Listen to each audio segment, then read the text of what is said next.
दानापुर में फिर भिड़े दो यादव, रीतलाल बेनाम राम कृपाल। लालटेन की चमक या कमल की लहर, किसका होगा जलवा। आदाब नमस्कार, आप देख रहे हैं मंथन टुडे। मैं हूं आपके साथ उज़मा। दानापुर की राजनीति में जोश, जज्बा और जंग तीनों हर चुनाव में साथ साथ उतरते हैं। यह सीट बिहार के उन चुनिंदा सीटों में से है जहां चुनाव का मतलब सिर्फ वोट नहीं बल्कि इज्जत, असर और अस्तित्व की लड़ाई होता है। दानापुर का हर गली, मोहल्ला, हर चौराहा इस बार भी उसी जोश में डूबा है, क्योंकि मैदान में है दो दिग्गज यादव, एक राम कृपाल यादव और दूसरे रीतलाल यादव। और जब दो यादव आमने सामने हो तो मुकाबला सिर्फ राजनीतिक नहीं बल्कि दिल से दिल तक उतरने वाला होता है। दानापुर विधानसभा, जो पाटलिपुत्र लोकसभा क्षेत्र के अंतर्गत आती है, हमेशा से बीजेपी और आरजेडी के बीच सीधी जंग का अखाड़ा रही है। यहाँ चुनावी रणनीति से ज्यादा जातीय रसायन काम करता है। यादव मतदाता यहाँ निर्णायक भूमिका निभाते हैं और यही वजह है कि लालू प्रसाद यादव खुद इस सीट से 2 बार चुनाव लड़ चुके हैं।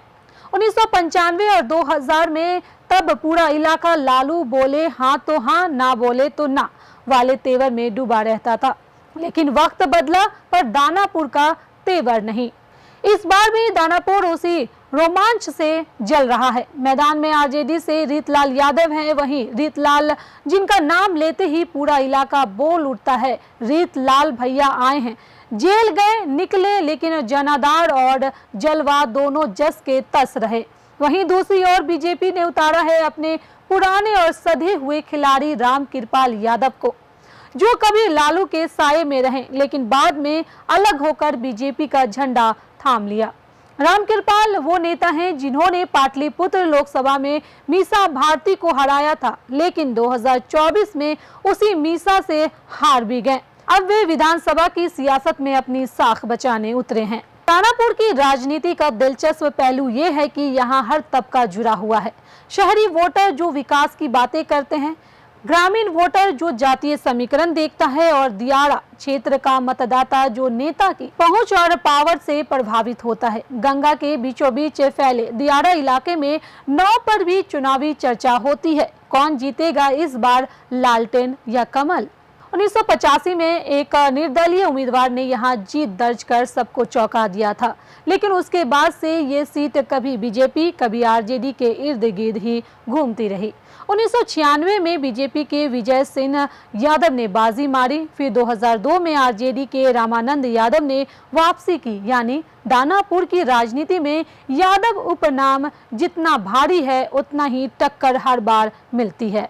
2025 में मुकाबला और भी दिलचस्प हो गया है, क्योंकि दोनों उम्मीदवार यादव हैं। दोनों का इलाका, जनाधार और जाति एक ही, लेकिन पार्टी और प्रचार की भाषा बिल्कुल अलग। रीतलाल अपने देसी तेवर और जनता के बीच कनेक्शन पर भरोसा करते हैं, जबकि राम कृपाल अपने विकास कार्य और दिल्ली तक की पहचान पर। एक तरफ लालू ब्रिगेड की ललकार है, दूसरी ओर मोदी ब्रिगेड की मसाल। दानापुर के चौराहों पर अब बहसें तेज है। कोई कहता है रीतलाल जनता के आदमी है, तो कोई जवाब देता है राम कृपाल अनुभवी नेता है। लेकिन सच्चाई ये है कि इस बार की लड़ाई वोटों से ज्यादा वर्चस्व की है। दोनों ही नेता अपनी अपनी जमीन बचाने में लगे हैं। आरजेडी को लगता है कि लालू की विरासत और यादव मतदाताओं की एकजुटता उन्हें फिर जीत दिलाएगी। वहीं बीजेपी को भरोसा है कि मोदी ब्रांड और विकास की बातों से समीकरण बदल सकता है। दानापुर का हर घर इस बार चुनावी रंग में डूबा है। कोई दीवार पर लालटेन बना रहा है तो कोई कमल उकेर रहा है। गंगा के पार से लेकर रेलवे स्टेशन तक हर जगह चर्चा एक ही, दानापुर में भिड़त भारी है। इस बार खेल मजेदार होगा और सच भी यही है। दानापुर के जंग में इस बार भी पसीना, प्रतिष्ठा और राजनीति तीनों एक साथ बहने वाला है। तो फिलहाल इस खबर में इतना ही। बिहार की ऐसी ही राजनीतिक खबरों के लिए बने रहे मंथन टुडे के साथ ही हमारे चैनल को लाइक करें, सब्सक्राइब करें, फॉलो करें। साथ ही निष्पक्ष पत्रकारिता देखना है तो देखते रहे मंथन टुडे। बहुत बहुत शुक्रिया।